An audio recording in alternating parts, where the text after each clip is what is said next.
பிஜேபியில சமூக விரோதிகளா இல்லைன்னு சொல்லி அண்ணாமலை சொல்லியிருக்காரு. பட்டியல் இருக்கும், ஐடி விங்ல போட்டு ஒட்டி இருக்கோம், நோட்டீஸ் வேணா ஓட்டுறாங்க. சமூக விரோதிகளை எடுத்து விட்டால் பிஜேபியில கட்சியில் ஆளே இருக்க மாட்டாங்க. சமூக விரோதிகளை எடுத்து விட்டால் பிஜேபியில கட்சியில் ஆளே இருக்க மாட்டாங்க.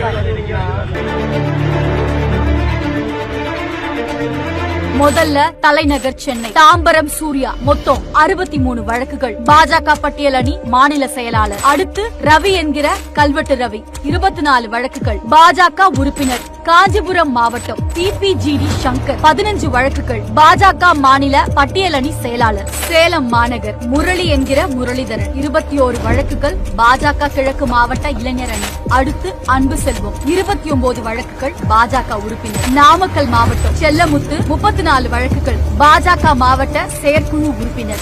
ஈரோடு மாவட்டம் சக்திவேல் என்கிற சிவசக்திவேல் 23 வழக்குகள். பாஜக வடக்கு மாவட்ட ஓபிசி செயலாளர். திருச்சி மாவட்டம் சீனிவாசன் என்கிற பெல்ட் சீனிவாசன் 18 வழக்குகள். பாஜக நெசவாளர் அணி மாவட்ட செயலாளர். விருதுநகர் மாவட்டம் கருப்பு என்கிற கருப்புசாமி 18 வழக்குகள். சிவகாசி நகர பாஜக இளைஞர் அணி தலைவர். அடுத்து எஸ்ஆர் தேவா என்கிற ராஜசேகர் 19 வழக்குகள். பாஜக மாநில விவசாய அணி துணைத் தலைவர். திண்டுக்கல் மாவட்டம் விசி தர்மர் 12 வழக்குகள். பாஜக மேற்கு மாவட்ட செயலாளர் ஓபிசி அணி. ராமநாதபுரம் மாவட்டம் வெற்றி மாலை 12 வழக்குகள். பாஜக மாவட்ட செயலாளர். சிவகங்கை மாவட்டம் கண்மணி பாண்டியன் 15 வழக்குகள். பாஜக மாவட்ட இளைஞர் அணி துணைத் தலைவர். தூத்துக்குடி மாவட்டம் அசோக் என்கிற அசோகன் 22 வழக்குகள். பாஜக சிறுபான்மை பிரிவு மாநில செயற்குழு உறுப்பினர். முருகன் 19 வழக்குகள். பாஜக கிராம நகர்ப்புற வளர்ச்சி பிரிவு செயலாளர். இதெல்லாம் வெறும் எடுத்துக்காட்டு மட்டும்தான்.